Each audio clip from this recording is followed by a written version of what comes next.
Church അപ്ഡേറ്റ്സിലേക്ക് സ്വാഗതം. Leo 14 പാപ്പയുടെ പ്രഥമ അപ്പസ്തോലിക പ്രബോധനം ഞാൻ നിന്നെ സ്നേഹിച്ചു ഒക്ടോബർ 9 പ്രകാശനം ചെയ്യും. പ്രഥമ അപ്പസ്തോലിക പ്രബോധനം ഒപ്പുവയ്ക്കുന്ന ലിയോ 14 പാപ്പയുടെ ചിത്രം വത്തിക്കാൻ പുറത്തുവിട്ടിരുന്നു. ഫ്രാൻസിസ് അസിസിയുടെ തിരുനാൾ ദിനത്തിലായിരുന്നു പാപ്പയുടെ ചിത്രം പുറത്തുവിട്ടത്. വത്തിക്കാൻ സംസ്ഥാന കാര്യാലയത്തിന്റെ പൊതുകാര്യ വിഭാഗത്തിന്റെ ചുമതല വഹിക്കുന്ന ആർച്ച് ബിഷപ്പിന്റെ സാന്നിധ്യത്തിലായിരുന്നു പാപ്പ ഒപ്പിട്ടത്. ലോകത്തിലെ ദരിദ്രരുടെ ആവശ്യങ്ങളിലേക്ക് വിരൽ ചൂണ്ടുന്ന പ്രബോധനമായിരിക്കും ഇതെന്ന് വത്തിക്കാൻ ഉദ്യോഗസ്ഥർ വ്യക്തമാക്കി. 2025 മതസ്വാതന്ത്ര്യ റിപ്പോർട്ട് റോമിൽ പുറത്തിറങ്ങും. 1999 മുതൽ 2 വർഷത്തിലൊരിക്കൽ പ്രസിദ്ധീകരിക്കുന്നതാണ് ഈ റിപ്പോർട്ട്. എല്ലാ രാജ്യങ്ങളിലെയും വിശ്വാസ സമൂഹങ്ങളിലെയും മതസ്വാതന്ത്ര്യം പരിശോധിക്കുന്ന ഒരേയൊരു ആഗോള സർക്കാരിതര പഠനമാണിത്. ക്രൈസ്തവ പീഡനത്തെ അതിജീവിച്ചവർ, മുതിർന്ന സഭാ നേതാക്കൾ, ആഗോള വിദഗ്ധർ എന്നിവർ 2025 ലോക മതസ്വാതന്ത്ര്യ റിപ്പോർട്ടിന്റെ പ്രസിദ്ധീകരണ ചടങ്ങിനായി റോമിൽ ഒത്തുകൂടും.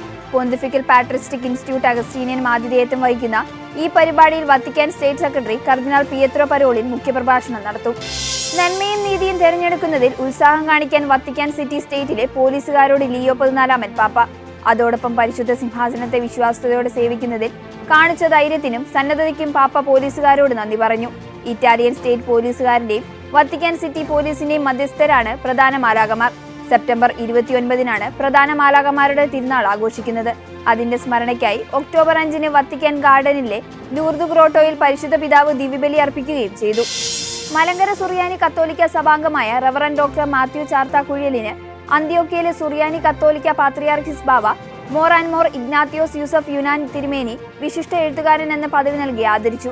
സഭാശാസ്ത്രത്തിലും ചരിത്രത്തിലും ആധ്യാത്മിക മേഖലകളിലും മാത്യു അച്ഛൻ രചിച്ച ഗ്രന്ഥങ്ങളെ മാനിച്ചുകൊണ്ടാണ് ഈ അംഗീകാരം പാത്രിയാർക്കിസ് ബാവ തിരുമേനി അച്ഛന് നൽകിയിരിക്കുന്നത്. മലങ്കര സുറിയാനി കത്തോലിക്ക സഭയുടെ തലവനും പിതാവുമായ മോർ ആൻഡ് മോർ ബസേലിയോസ് കർദിനാൾ ക്ലിമിസ് കാതോലിക്ക ബാവ മാത്യു ചാർത്താക്കുഴലിൽ അച്ഛനെ ഈ അംഗീകാരത്തിനുള്ള അഭിനന്ദനങ്ങളും ആശംസകളും അറിയിക്കുകയും ചെയ്തു. സ്വിസ് ഗാർഡിന്റെ സത്യപ്രതിജ്ഞാ ചടങ്ങിൽ പങ്കെടുത്ത് ലിയോ 14 പാപ്പ.